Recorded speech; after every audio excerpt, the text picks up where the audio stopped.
ito ay ilaw, liwanag. Ang sabi ng salita ng Diyos, ang iyong mga salita ang siyang liwanag o ilaw ng aking daraanan para hindi ako matumba o mapahamak. So, Gia, habang ikaw ay lumalaki, habang ikaw ay nagdadalaga, isang napansin ko, kay dati mo tanongin, mas maganda ka kay mami mo at kay mami mo. Sorry sila, mas maganda ka. At habang ikaw ay lumalaki at nagdadalaga, ang ilaw na siyang salita ng Diyos at ang Panginoon mismo ang siyang gagabay, siyang magliliwanag sa buhay mo.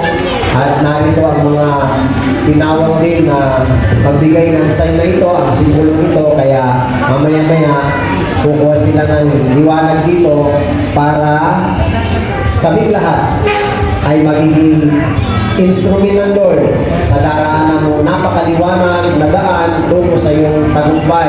At kitang-kita ko, baka isang araw, ikaw ang maging Miss Basista Pangasinan. Okay kayo? Para walang umagri. So, pakisindihan ito, saglit. Sana yung kandila kayo. Pakisindihan. Yan. At mga sister, kumuha kayo dito ng ilaw ng Panginoon. Kaya mas malaki yung kandila na natin kayo. So, tayong lahat ay humarap kay Gia. At habang nakaharap tayo kay Gia, umikit tayong lahat. Umikit tayong lahat.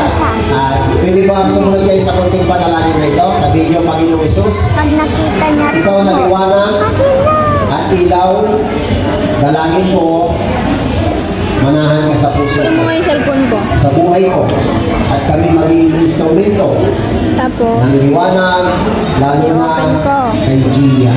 Salamat, Panginoong Isus. Ikaw ang Diyos at Panginoon ng buhay ko. So, tumingin tayo lahat kay Gia. Gia, ang liwanag ng Panginoon, sumayo lagi hanggang sa iyong paglaki. Gagamitin ka rin ng instrument ng Lord. Maraming maliwanagan ng mga bata, kabataan, at mga dalaga. Pagdalaga ka. Ngayon, God bless you. Picture tayong dalawa. Ako, Gia, ganda, kaysa kay Mamila at Mami. Okay. Purihin ang Diyos. Hindi kayo. Sama.